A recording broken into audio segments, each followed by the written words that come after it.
Assalamualaikum warahmatullahi wabarakatuh. Teman-teman, video ini saya mau bahas keuangan. Nah, jujur aja kalau saya bahas keuangan tuh views-nya kecil, hampir selalu kecil, tapi nggak apa-apa lah.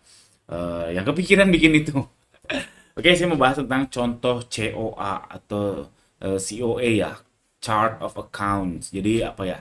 Ini tuh kayak mata pengeluarannya mata pengeluaran pembukuan tuh di hierarkinya seperti apa. Jadi misalkan ada penjualan, ada operasional, gaji, terus ada bank apa dan seterusnya. Jadi pembukuan tuh banyak lah macam-macam, bisa dikategorikan ke banyak macam. Salah satunya bisa dikategorikan menjadi single entry sama double entry.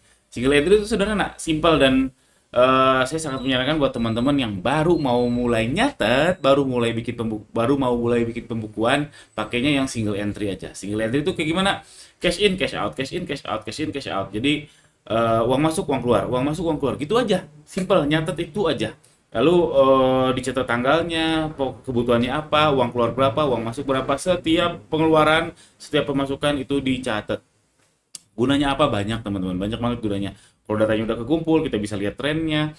Kalau datanya udah banyak, kita bisa tahu. Lalu bisa juga kita rekonsil ya, double recheck, cek recheck lah, check and recheck. Benar nggak sih uangnya segini dan seterusnya. Jadi buat newbie yang baru banget mau insyaf, pengen punya pembukuan, gunakan single entry. Lalu ada namanya double entry. Double entry ini yang debit kredit. Panjang lah kalau saya jelaskan. Yang jelas, yang nonton ini harusnya yang nonton ini cocoknya yang sudah paham apa beda single entry sama double entry. Kenapa saya mau ngasih tahu contoh COA? Karena dulu dulu saya pakai single entry ya, pakai single entry dan pakainya Google Sheets.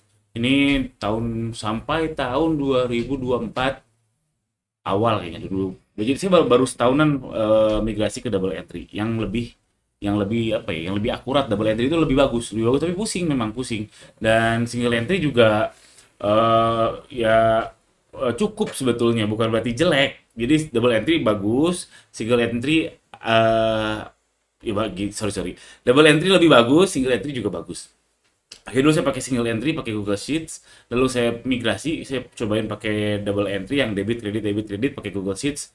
Ternyata pusing, pusing asli pusing, karena ngegenerate laporannya tuh pakai manual, super manual. Pusing juga nih ternyata. Kalau single entry simple, karena single entry itu ibarat kata kita cuma mengolah satu satu kolom ya, satu kolom. Tapi kalau double entry ngelolanya 4 kolom spreadsheet. Jadinya pusing. Terus saya memutuskan habis lebaran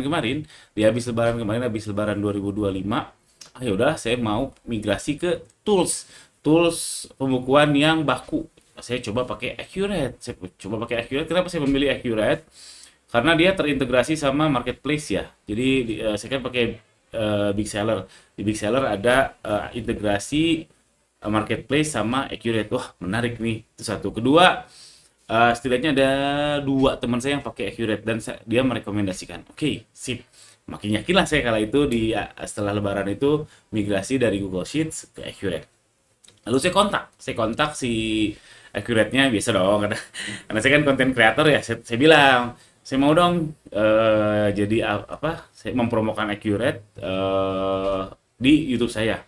Oke, kami kerjasama, komunikasi, bukan kerjasama, komunikasi, sempat meeting juga, online meeting, dan saya sudah coba juga Accurate, sudah cobain migrasinya. Ternyata nggak semudah itu ya.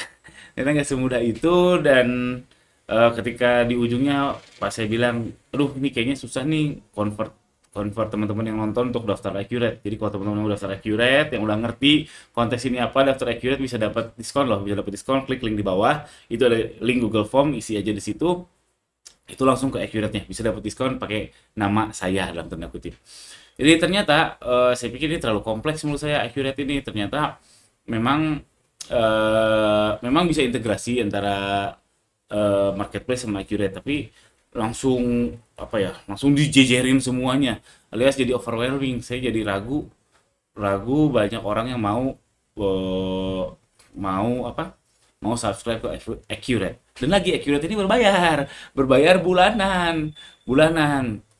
Dan ketika paket saya yang gratis mau habis, saya tanya, mau kasih dong saya gratis setahun, saya bilang gratis setahun, saya sambil saya promoin. Oh ternyata nggak bisa. Oh ya sudah nggak apa-apa, ya nggak masalah, nggak bisa. Akhirnya saya memutuskan untuk pindah pindah lagi dari Accurate ke Odoo. Nah, ke Odoo memang sama aja kompleksnya sebetulnya, cuman Odoo bisa full customize, full custom, CO-nya bisa full custom, dan lagi di Odoo ini gratis kalau untuk mau pakai fitur pembukuannya saja. Oke, jadi Accurate bagus, tapi karena mulai berbayar saya berpikir, aduh, kayaknya nggak rela nih untuk 200.000, cuma 200.000 sih sebulan, 200.000 sebulan untuk melanjutkan pakai Accurate. Dan mumpung saya belum nyemplung banyak, mumpung saya belum melakukan pembukuan yang datanya udah banyak banget, ya udah saya putuskan untuk pindah ke Odoo yang sudah fix gratis. Dan memang saya dulu udah terbiasa pakai Odoo untuk bisnis saya yang lain yang nggak kompleks, yang bisnis yang cuma yang COA-nya simple, cuma gaji, pajak, omset, dan yang kecil-kecil. Kalau online shop kan cuma lumayan puyeng ya, apalagi yang nyetok, omset, apalagi yang produksi pun juga, persediaan kain, persediaan bahan baku, persediaan macam-macam itu banyak dan pusing. Oke, jadi sekarang saya pakai Odoo. Saya akan kasih lihat contoh chart of account-nya. Dan teman-teman yang mau pakai Accurate itu bagus dan bisa dapat diskon, cek link di bawah untuk isi Google Form-nya. Nah, ini chart of account saya. Nah, saya kasih lihat hierarki strukturnya ya. Hierarki strukturnya nomor satu itu saya masukkan sebagai aset ya, current asset nih. Current asset sama fixed asset, pokoknya aset semua. Cash, bank and cash ya. Bank and cash, lalu receivables, piutang, current asset, biasanya inventory umumnya. Lalu perlengkapan konten ini saya baru input satu aja, fixed asset. Ini nomor satu, chart of account-nya saya. Lalu nomor duanya saya hutang, liability, ini standar ya. Jadi saya ngikutin hierarkinya neraca. Dan nggak harus kayak gini, jadi bebas sih sebetulnya. Ini yang saya nyaman aja. Kalau teman-teman mau salesnya hutangnya di 9 nggak apa-apa. Mau asetnya di 8, di nomor 8 nggak apa-apa. Kalau saya ini satu aset, dua hutang, ketiganya omset sales ya, sales. Lalu yang keempatnya saya masukin COGS-nya, HPP terjual. Nah, saya tulisnya nih COGS periodik. Jadi karena ini nggak akan si Odoo ini tidak akan terintegrasi dengan marketplace, jadinya ya sudahlah. Karena saya memutuskan pakai Odoo, saya mau HPP-nya periodik. Artinya apa? Artinya saya input HPP-nya itu seminggu sekali. Plan saya seminggu sekali. Seminggu sekali saya download data dari Big Seller, saya generate HPP yang terjual itu berapa, yang pesanan sudah selesai. Karena saya pakainya cash basis, yang sudah selesai, yang sudah cair ya. Itu HPP-nya saya masukin tiap hari Sabtu. Sabtu. Makanya kalau kayak gini pembukuan hariannya di hari Senin bisa untung besar, 80%, 90% mungkin net profit marginnya. Tapi itu nggak representatif karena saya belum input HPP-nya. Jadi HPP-nya saya periodik. Lalu yang kelima saya input di sini. Nah, ini expenses-nya, pengeluarannya. Oh, ini kok equity masuk sini. Oh, salah. Equity harusnya saya masukin ke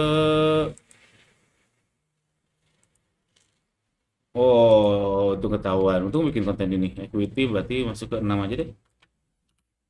Sip. Equity masuk ke 6.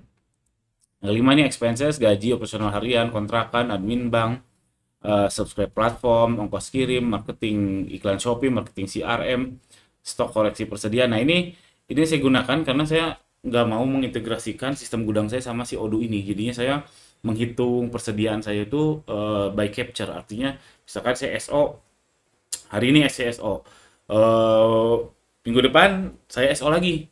Itu kan pasti ada selisih, dan itu setelah dikurangi dengan yang terjual dari saya download di marketplace, ditambahi sama yang produksi, pasti ada selisih. Nah, selisih itu saya jadikan expenses, yaitu koreksi persediaan. Koreksi persediaan, depresiasi, dan operasional lain-lain. Operasional lain-lain itu ya lain-lain lah. Preman kayak tiba-tiba ada apa lah gitu lah. Yang ke-8 ada pajak box. Nah, ini di Accurate nggak bisa. Di Accurate setahu saya nggak bisa. Pajak tuh harus sesuai, karena mungkin sudah dokumentasinya sudah terintegrasi sama pemerintahan Indonesia kali ya. Jadi ada PPH, PPN dan seterusnya. Saya pusing karena yang ngurus pajak tuh istri saya. Jadi saya pengen cuma nyatet pengeluarannya aja. Saya nggak mau mengklasifikasi mana pajak ini, pajak ini, pajak ini. Biar di pembukuan istri saya aja. Jadi saya masukinnya pajak bulk. Jadi ketika sudah keluar dari rekening, saya input pajak bulk. Entah itu PPH 21, entah itu PPH final, itu aja. Terus bunga bank, ini walaupun saya nggak mau, tapi kan tak terhindarkan ya. Tak terhindarkan pasti masuk aja ke rekening. Jadi perlu dicatat juga biar tally, TALLY, biar tally. Jadi si pembukuannya, karena pasti itu masuk ke mutasi rekening, jadi nggak mungkin nggak saya tulis. Lalu yang ke-9, nah ini yang nggak kepake. Nah ini saya nggak bisa dihapus ternyata. Jadi ini kalau yang nggak kepake kayak gini, ini presetnya chart of account-nya Audu. Saya tulis not use, not use, not use, not use. Nah ini VAT purchase, VAT itu pajak ya. Receivable, ini saya not use, not use. Jadi yang nomor 9 ini tidak saya pakai. Terus apa lagi ya yang menarik ya? Nah, sejujurnya saya tuh masih meraba-raba di bagian ini nih, teman-teman. Bagian nih current aset yang ini nih. Karena sekarang saya full dropship ya, saya masih bingung. Jadi kalau full dropship, apalagi pakai cash basis, sorry saya 80% dropship sekarang. Ini ada stok OEM. Stok OEM ini maksudnya saya white label alias dropship ya.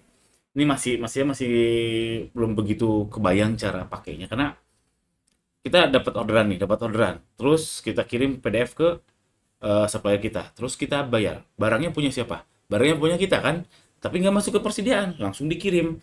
Sedangkan saya pakai cash basis, jadi itu masuk ke persediaan saya bertambah kan, karena saya mengeluarkan convert uang menjadi aset persediaan saya. Tapi kan langsung dikirim, nggak nangkring di gudang saya. Artinya dikirim, berarti saya ada yang tidak terhitung di sini. Gimana ya?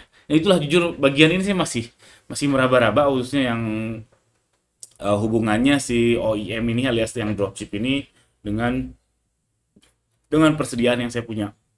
Makanya saya di sini pakai ditangguhkan. Jadi sebagai buffer aja dulu.